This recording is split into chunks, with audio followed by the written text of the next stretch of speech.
Hello and welcome class 11 commerce students. Today in this class I will discuss with you the owner's fund and the borrowed fund. In my last class I have started explaining the owner's fund and the borrowed fund, the two types of fund based on ownership in my last class. But in this class I will discuss these two funds in details. So I have divided the board into two halves. First one is owner's fund and the second part is borrowed fund. So first I will discuss this owner's fund. Now owner's fund is called the sources of permanent capital. This is called permanent capital. Why this is called permanent capital, that I will explain. So the owner's fund remains permanently invested in the business. It is not refundable like loan. A large part of the owner's fund is used for acquiring fixed asset.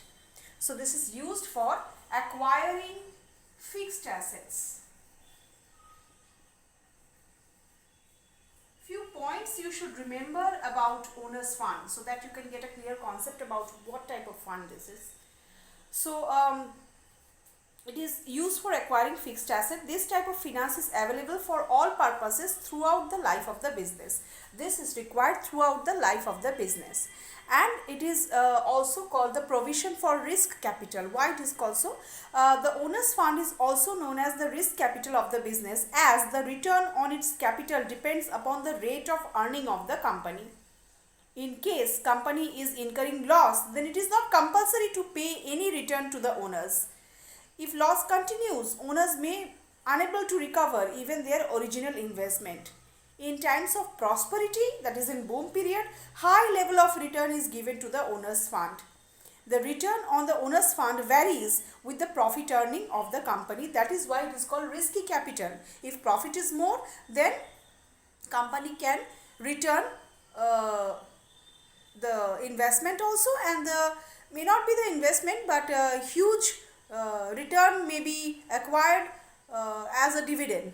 Huge dividend can be earned. Dividend is the earning of the owner's fund. So dividend can be more if profit is more, if profit is earned during the prosperity of the business.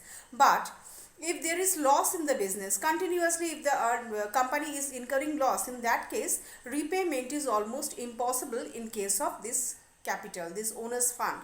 That is why it is called risky capital. Huge amount of risk is associated with the investment in equity share capital.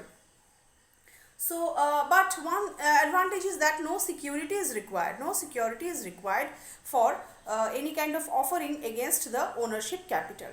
This is the sources of owner's fund. The owner's fund comprises of share capital, and the retained earnings is also a part of this owner's fund. Now we will talk about this borrowed fund. So this consists of equity shares of the company, also the retained earnings,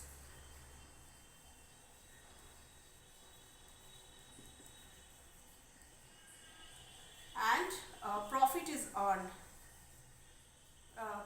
Depending upon the profit, dividend is given, dividend is distributed. But the owner's fund remains with the business permanently. It is not refundable capital. It is the most suitable fund to meet up the problems and contingencies. This improves the credit worthiness of the company. The amount of owner's fund in the capital improves the credit worthiness of the company. The business enterprise can easily raise loans with more owner's fund in its capital structures. Creditors deal more confidently with the company when the company has owner's fund more in its capital structure. No security required. Huge amount of funds can be generated. A large number of members may participate. Thus it can generate a huge amount of capital.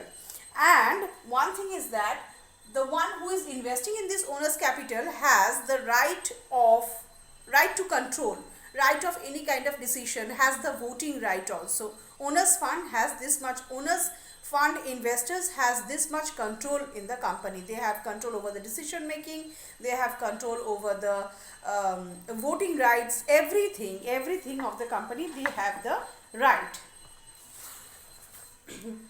But diffusion of control. By purchasing equity shares of a company, a large number of persons get the ownership rights of control over the management. This reduces the control of powers among the real owners. The control is diffused among many owners. If too many owners invest in the capital, invest as owners in the owners fund of the business, then the real owners does not, the control does not remain only in the hands of the real owners, and it is diffused among various others owners also, a lot number of owners also. This may diffuse the control gets scattered, which is not good at times. And underutilization of capital is one danger of this kind of ownership of fund. Ownership fund cannot be reduced easily, as these are a permanent source of capital. If a company has no expansion and growth projects, then a part of this fund may remain idle. So often it faces the problem of underutilization. This is the story of owner's fund. Now we move in the borrowed fund. Now borrowed fund means what? The borrowing of the fund. It includes all the funds available by the way of loan and credit. The borrowed fund is raised by the business firms for specific periods. These funds may be raised for short term, medium term or long term. Generally, firms can get borrowed funds against the security of assets, bank and financial institution, but regular payment of interest is there. It is a legal compulsion on the business firm to pay a regular amount of interest on the borrowed fund. The principal amount has to be paid within the expiry of the fixed period. So regular interest has to be paid at intervals.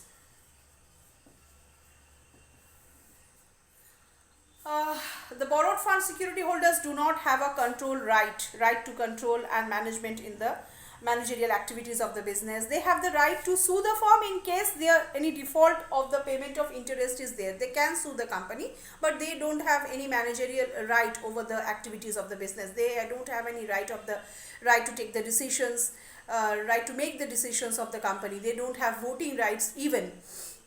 These are the drawbacks of these borrowed fund. No interference in the company. Borrowed fund security holders do not get any right to control. It does not affect the owner's control over management. Interest is an expense. The interest paid on the borrowed fund is treated as an expense, and it is deducted from the total income of the firm when calculating the income tax. The amount of borrowed fund can be increased by raising more and can be decreased by paying them back. So there is a flexibility. It is a very flexible capital. It can be raised at times, it can be decreased at time by paying off the liability. Fixed rate of interest, I have told you, is to be paid, but adequate security, the main disadvantage is that adequate security is required while raising this capital. The borrowed funds are usually available up to 80% of the value of the assets of the company. Total assets are valued, and upon that total valuation of the total assets of the company, only 80%, based on the total valuation, 80% is taken as a 80% loan is available, not the full loan is available. 80% of the total value of the assets is available as a loan. So adequate securities are required. So it is a fixed liability of the company. Payment of interest is a fixed liability. Default in the payment may lead to serious effects such as decrease in credit worthiness of the company and even insolvency. So these are the two facts about the two things, owner's fund and borrowed fund. I hope you have understood. In my next class, I will come up with a different topic from this business finance. Till then, goodbye.